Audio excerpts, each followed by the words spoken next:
So if you thought that the changes for Apple's iOS 14 was bad, wait until you see what's happening with Apple's iOS 15 when it comes to advertising on Facebook.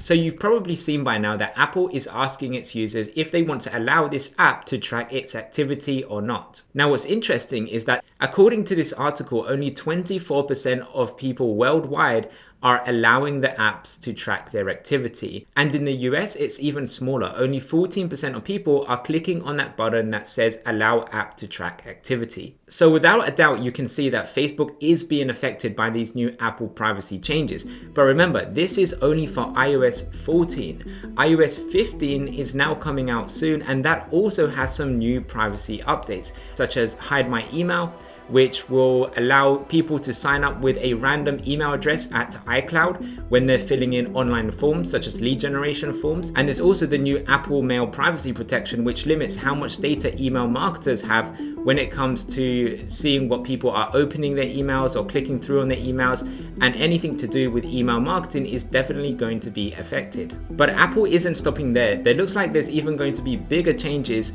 moving forward with what Apple is actually really planning to do. And it kind of looks like they're just laying the groundwork for some really big changes that are really going to affect Facebook a lot more in the very near future. Because here's the thing, right now, even though there's all these new privacy changes and things like that, you can still run profitable Facebook ads.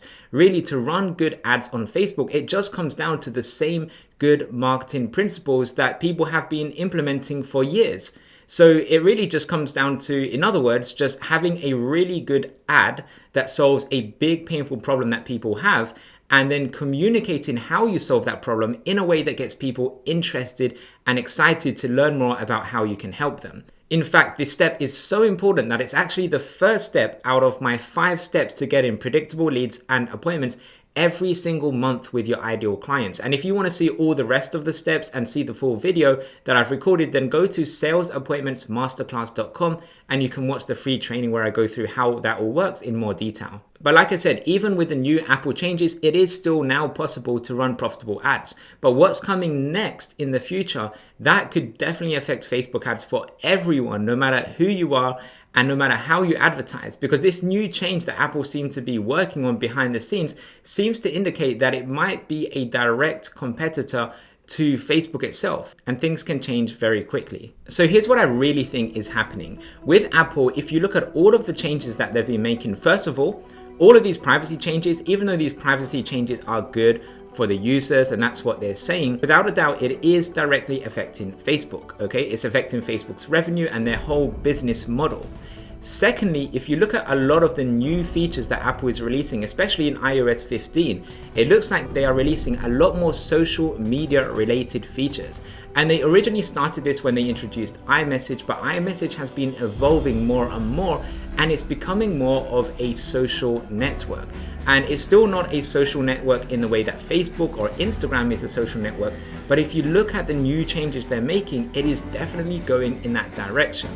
And actually creating a social media network by Apple that is privacy focused is something that I think Apple is working on. And I think this is actually part of Apple's grand plan in the grand scheme of things. And even Facebook's CEO, Mark Zuckerberg himself said that Apple is a major competitor because of Apple's pre-installed FaceTime and iMessage apps, which compete directly with Facebook's WhatsApp and Messenger apps.